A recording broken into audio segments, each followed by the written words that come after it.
আর এবার বড় আপডেট দিয়ে রাখি আপনাদের সামনে রয়েছে লোকসভার বাদল অধিবেশন। তার আগে এবার এককাট্টা হওয়ার জন্য ইঙ্গিত দিচ্ছে ইন্ডিয়া জোট। সেই সূত্রে শনিবার অর্থাৎ আজ সন্ধ্যা 7টায় জোটের বৈঠক হওয়ার কথা রয়েছে। 24-এর লোকসভা ভোটের আগে 13 মাস পরে এই প্রথমবার ইন্ডি জোটের বৈঠকে যোগ দিচ্ছে তৃণমূল কংগ্রেসও। এই সমস্ত বিষয় নিয়ে আপডেট নেওয়া যাক। রয়েছে আমাদের বিশেষ প্রতিনিধি সত্যজিৎ। একেবারে দেখো, আগামীতে কয়েকদিনের মধ্যে রয়েছে লোকসভায় বাদল অধিবেশন। তার আগেই রীতিমতো এককাট্টা হওয়ার ইঙ্গিত দিচ্ছে ইন্ডি জোট। তৃণমূল কংগ্রেসের তরফ থেকে অভিষেক বন্দ্যোপাধ্যায় আজকের ভার্চুয়াল বৈঠকে যোগ দিতে পারে। সত্যজিৎ, কতটা গুরুত্বপূর্ণ বিষয় 26-এর নির্বাচনের আগে?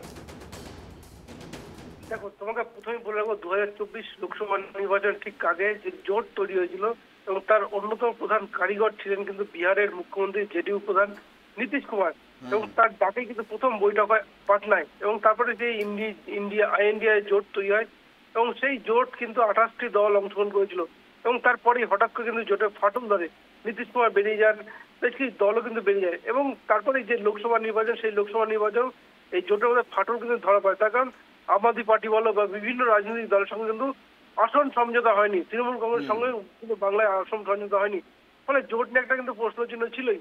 এবার লোকসভা নির্বাচনে পেরিয়ে গেছে, তারপর অনেকটা সময় পেরিয়েছে, কিন্তু এই ইন্ডিয়া জোটের তেমন কোনো কার্যক্রম কিন্তু চোখে পড়েনি।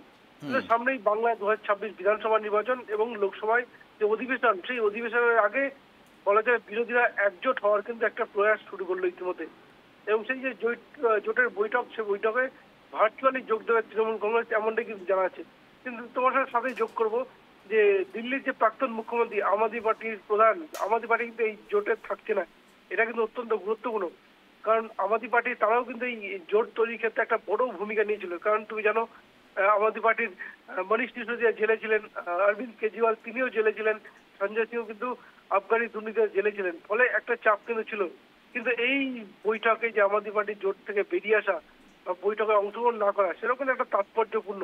তাহলে কোথাও কি কেন্দ্রীয় বিরোধী অল আউট আক্রমণে যেতে চাইছিল আম আদমি পার্টি, এ প্রশ্ন থাকছেই। স্বাভাবিকভাবেই সামনে 2026 বাংলায় বিধানসভা নির্বাচন, এবং তুমি জানো এই বছর শেষ অর্থাৎ 2025-এর শেষেই কিন্তু বিহারের বিধানসভা নির্বাচন হয়েছে, এবং যেটাও কিন্তু অত্যন্ত গুরুত্বপূর্ণ।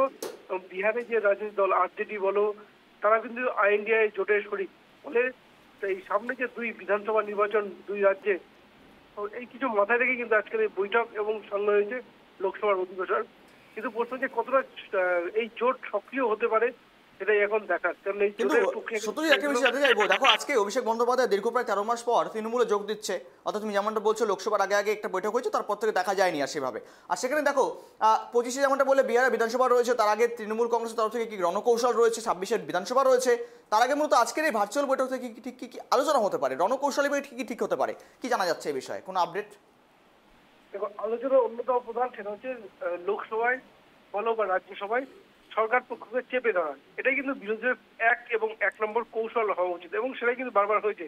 এবং তুমি দেখো, এই বিশেষ করে আমরা যদি কেন্দ্রের নানাবিধ ওয়াকআপ বিরোধী আন্দোলন হোক, ওয়াকআপ বিরোধী বিল হোক, বা নানাবিধ যে বিল পাস হয়েছে, প্রত্যেকটা ক্ষেত্রে কিন্তু ছন্ন ছাড়া বিরোধীরা কিন্তু চোখে যাচ্ছে। তুমি দেখো, কোথাও কিন্তু তৃণমূল কংগ্রেসকে অনেক ক্ষেত্রেই কিন্তু দেখা যায়নি। ওয়াকআপ যে বিল পাস হলো, সেই বিলে কিন্তু একজোট থাকলেও পরবর্তী নানাবিধ যে সরকার বিরোধী কার্যক্রম নিয়েছে সেখানে কিন্তু দেখা যায়নি। তারপরেও আমরা ভারত পাক যুদ্ধে যে অপারেশন সিন্দুর দেখেছি, সেখানে কিন্তু শাসক বিরোধী সরকার, অর্থাৎ এক দেশ ছিল একটা কিন্তু মজবুত শক্তিশালী ভারতবর্ষের ছবি কিন্তু সামনে এসেছিল, এবং সেখানে কিন্তু বিরোধীরা ছন্নছাড়া হয়েছে। তার কারণ তুমি জানো যে কংগ্রেসের সাংসদ শশী থারুর, তিনি গিয়েছিলেন কংগ্রেসের প্রতিনিধি হয়ে, কিন্তু কংগ্রেস কিন্তু শশী থারুর নাম অনুমোদন করেনি, ফলে একটা ছন্নছাড়া বিরোধী ছিলই। এবং সামনে যে বিধানসভা নির্বাচন বিহার, এবং দেখো 2004 থেকে বিহারের মুখ্যমন্ত্রী নীতিশ কুমার, এবং এই নীতিশ কুমারের কথা যদি বলতে হয় যে তিনি আইএনডিআই জোটের শরিক ছিলেন, এবং এই আইএনডিআই জোটের শরিক কিন্তু ছিলেন আরজেডিও, এবং তারা কিন্তু এই মুহূর্তে শরিক রয়েছে। অর্থাৎ বিহারে যে বিধানসভা নির্বাচন, সেখানে কিন্তু আরজেডি বনাম জেডিইউ একটা যে লড়াই, পাশে তো বিজেপির সঙ্গে এনডিএ জোট তো রয়েছে। একদম নজর থাকবে আছে, অর্থাৎ ভার্চুয়াল থেকে বৈঠক থেকে কি উঠে আসে, কি রণকৌশলী বা ঠিক হতে পারে বিধানসভা নির্বাচনের আগে, বা পাশাপাশি দাঁড়িয়ে থেকে বেশ কিছু বিষয় নিয়ে আলোচনা হতে পারে। আজ ধন্যবাদ তোমাকে সত্যজিৎ সঙ্গে থাকার জন্য।